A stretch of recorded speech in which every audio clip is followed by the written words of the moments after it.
ഉടമ്പടി ഞങ്ങളുടെ ജീവിതത്തിൽ ഏറ്റവും വലിയ ഷോർട്ട് കട്ടായിട്ട് തോന്നുന്നത്, നമ്മൾ ഉടമ്പടി എടുക്കുമ്പോൾ സോഷ്യൽ മീഡിയയിലുള്ള മറ്റുള്ള ചാനലുകളും മറ്റുള്ള കാര്യങ്ങളൊക്കെ നമ്മൾ അൺലൈക്ക് ചെയ്തിട്ട് കൃപാസനത്തിൻ്റെ സ്റ്റാറ്റസാണ് ഞങ്ങൾ രണ്ടുപേരും ഇടാറ് എല്ലാ ദിവസത്തെ ഡെയിലി ബ്രെഡിലും.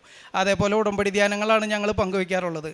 അതേപോലെ ഞങ്ങളുടെ എൻ്റെ സോഷ്യൽ മീഡിയ അക്കൗണ്ടുകളിൽ ഞാൻ ഈ ഉടമ്പടി എടുത്തതിന് ശേഷം ഇന്ന് വരെ ഷെയർ ചെയ്തിരിക്കുന്നതൊക്കെ ഇതിലുള്ള സാക്ഷ്യങ്ങളും ഉടമ്പടി ധ്യാനങ്ങളുമാണ്. അതാണ് ഞങ്ങളുടെ ഏറ്റവും വലിയ മൂലധനം. അവിടെ നിന്നാണ് ഞങ്ങളുടെ ഈ വിജയങ്ങൾക്കൊക്കെ നിങ്ങളുടെ മുമ്പിൽ ഇങ്ങനെ നിൽക്കാനും ഈ സാക്ഷ്യം പറയാനും ഞങ്ങൾ അനുവദിച്ചത്. അതേപോലെ നിങ്ങൾ ഉറച്ചു വിശ്വസിച്ചോ, നിങ്ങളിവിടെ ഒരു കാര്യം മാതാവിൻ്റെ അടുത്ത് ഏൽപ്പിച്ചിട്ടുണ്ടെങ്കിൽ നിങ്ങളത് മറന്നാലും മാതാവ് അത് നിങ്ങളുടെ ജീവിതത്തിലേക്ക് കൊണ്ടുവന്ന് തന്നിരിക്കും, അത് ഉറപ്പാണ്. അതിൻ്റെ വളർച്ച നമ്മളൊന്നും പ്രതീക്ഷിക്കാത്ത പോലെ ആയിരിക്കും. അച്ഛനിപ്പോൾ അടുത്ത ഡെയിലി ബ്രെഡിൽ പറയണ്ടായിരുന്നു, ബൈബിൾ വചനത്തിൽ പറയണ പോലെ അമർത്തിക്കൂലിക്ക് നമ്മുടെ മടിയിലേക്ക് ഇട്ട് തരും. അത് 100% സത്യമാണെന്ന് ഞങ്ങളുടെ ജീവിതം കൊണ്ട് ഞങ്ങൾ അനുഭവിച്ചറിഞ്ഞതാണ്.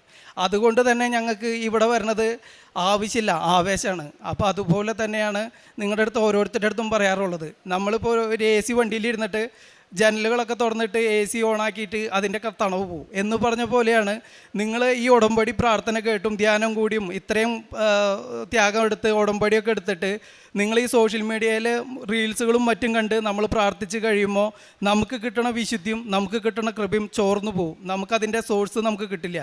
നമുക്ക് സ്ട്രോങ് ആയിട്ട് നിൽക്കണമെങ്കിൽ നമുക്ക് ഈ വക കാര്യങ്ങളൊക്കെ ഒഴിവാക്കി കഴിഞ്ഞ് നിങ്ങൾ ശ്രമിച്ചാൽ, ഞാൻ എൻ്റെ ജീവിതത്തിൽ നിന്നും ഞങ്ങളുടെ ജീവിതത്തിൽ നിന്നും പറയണ്, നിങ്ങളുടെ എല്ലാ അനുഗ്രഹങ്ങളും ആഗ്രഹങ്ങളും സാധിച്ചു കിട്ടും. അത് ഉറപ്പാണ്. ഞങ്ങളുടെ അനുഭവത്തിലാണ് ഞങ്ങൾ പറയുന്നത്. ആരൊക്കെ എന്തിനൊക്കെ പറഞ്ഞാലും എത്രയൊക്കെ നിങ്ങൾ മറന്നുപോയാലും മാതാവിനെ ഏൽപ്പിച്ചിട്ടുണ്ടെങ്കിൽ മനുഷ്യരോടല്ല, നമ്മൾ ദൈവത്തോടാണ് പ്രതിജ്ഞ ചെയ്യണത്, ഉടമ്പടി ചെയ്യണത്. അപ്പോൾ അത് നമുക്ക് കിട്ടും.